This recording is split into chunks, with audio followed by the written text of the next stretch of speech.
Sous tes pieds, à cet instant même, quelque chose pourrait bouger.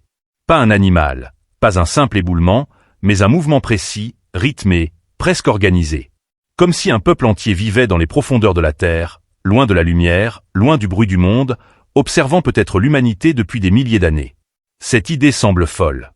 Et pourtant, toutes les civilisations, tous les mythes, toutes les anomalies géologiques, toutes les découvertes archéologiques semblent raconter la même histoire. Une histoire enfouie, littéralement, sous nos pas. Ce que tu vas entendre ici ne vient pas d'une seule source, ni d'un seul continent. C'est un puzzle immense, composé de tunnels impossibles, de cités souterraines gigantesques, de sons enregistrés dans les abysses, de zones interdites par les gouvernements, de disparitions inexpliquées, et de récits étrangement cohérents venant de peuples qui n'ont jamais eu de contact entre eux. Et si la vérité était là depuis toujours, juste enfouie sous quelques kilomètres de roches? Imagine un instant un monde sous le monde. Un univers de galeries immenses, suffisamment grandes pour qu'un avion puisse y voler. Des cavernes remplies d'air respirable, de lacs d'eau claire, de structures taillées avec une géométrie parfaite, et des traces d'une présence non humaine. Ou peut-être pas totalement humaine. À chaque fois que l'on descend profondément sous la surface, la même question revient. Qui a construit tout cela? Et surtout, pourquoi? Tout commence avec les tunnels. Pas les tunnels modernes. Des tunnels antiques, si anciens que même les archéologues n'arrivent pas à s'accorder sur leur âge. En Europe, un réseau surnommé les Herztal court sur des milliers de kilomètres, reliant l'Allemagne, l'Autriche, la République tchèque et même une partie de la France. Ces galeries sont trop petites pour un usage humain confortable, trop complexes pour être de simples abris, trop nombreuses pour être des accidents. Geologics. Leur orientation est presque parfaite. Leur régularité défie la logique. Certains chercheurs affirment qu'ils ont été creusés il y a 10 000 ans, d'autres 12 000. Mais personne ne sait expliquer leur objectif. Cachettes, voies rituelles, système de transport, rien ne colle. En Amérique du Sud, en Équateur, les fameux tunnels de Los Taillos descendent si profondément que même l'armée s'y est intéressée. Leurs parois sont lisses, parfois polies comme du verre. Certains couloirs sont parfaitement rectangulaires, comme s'ils avaient été découpés avec une machine laser. Et pourtant, ces structures sont officiellement naturelles. Le problème, c'est que la nature ne taille pas des angles droits de plusieurs dizaines de mètres. La nature ne crée pas des salles hexagonales régulières. Alors qui l'a fait? Et pour qui? Puis il y a les cités souterraines, comme Derinkuyu en Turquie. Officiellement, elle aurait été creusée il y a environ 2000 ans. Officieusement, ces fondations pourraient être bien plus anciennes.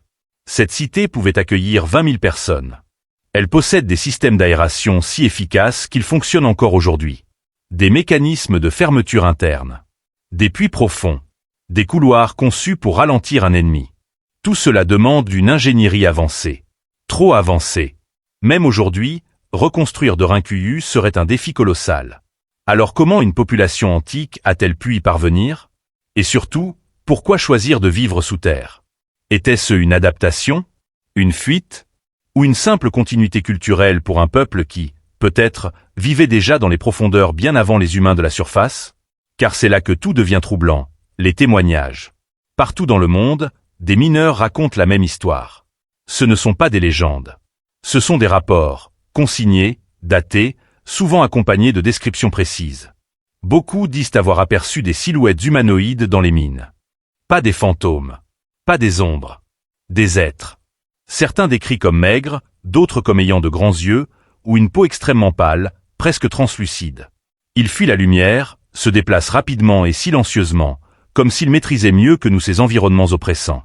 En Amérique du Nord, en Russie, en Chine, en Afrique du Sud, les récits sont identiques. Des humanoïdes vivant dans les profondeurs. Certains mineurs jurent qu'ils n'étaient pas agressifs. Juste surpris de croiser un humain.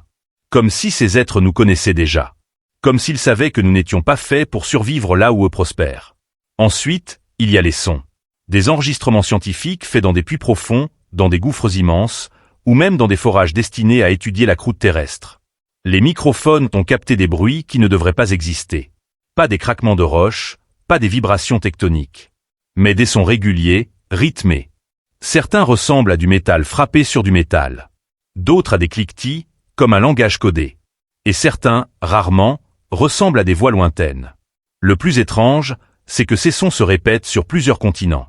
Comme si, à la même profondeur, quelque chose produisait les mêmes motifs sonores.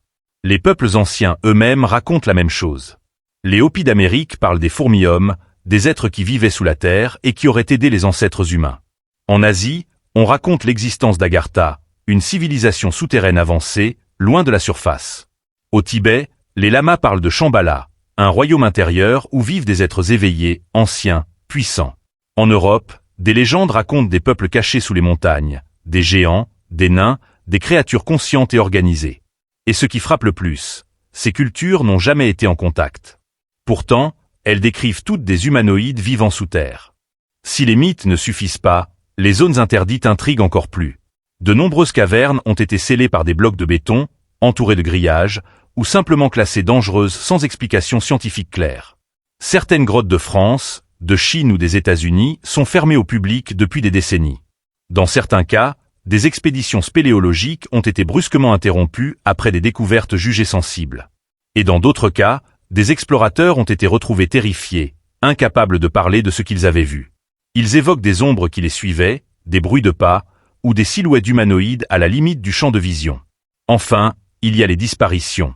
Des cartographes, des explorateurs, des spéléologues, des scientifiques.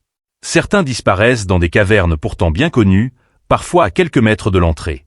Leur GPS se brouille. Leur lampe s'éteint. Leurs traces s'arrêtent net, comme s'ils avaient été engloutis. Et dans quelques cas, les équipes de secours rapportent entendre des bruits de pas derrière eux, des respirations, des murmures. Mais personne ne les suit. Personne n'apparaît. Et si tout cela formait un même réseau? Et si ces humanoïdes n'étaient pas des créatures isolées, mais un peuple entier, vivant dans un monde parallèle au nôtre, sous notre propre sol? Peut-être que leur présence remonte à des dizaines de milliers d'années. Peut-être qu'ils étaient là avant nous. Peut-être même qu'ils nous observent, silencieusement, pour éviter un contact direct. Ou pour attendre. Attendre quoi? Personne ne le sait. Ce qui est sûr, c'est que les indices ne sont plus des coïncidences. Ils forment une histoire cohérente. Une histoire d'un monde sous le monde, où vivent peut-être les véritables anciens habitants de la Terre. Un monde qui n'a jamais cessé d'exister. Un monde que nous ne devons peut-être pas déranger. Et pourtant, l'humanité creuse de plus en plus profond. Les mines s'étendent. Les forages atteignent des records. Chaque année, nous nous rapprochons de quelque chose. Peut-être d'un seuil. Peut-être d'une frontière. Alors pose-toi cette question simple mais vertigineuse. Si ces humanoïdes existent vraiment, sont-ils en train de nous éviter? Ou d'attendre le moment où nous finirons par les rencontrer, volontairement ou par accident? La vérité est là, quelque part dans l'obscurité. Une vérité ancienne. Une vérité enfouie. Et peut-être, une vérité vivante.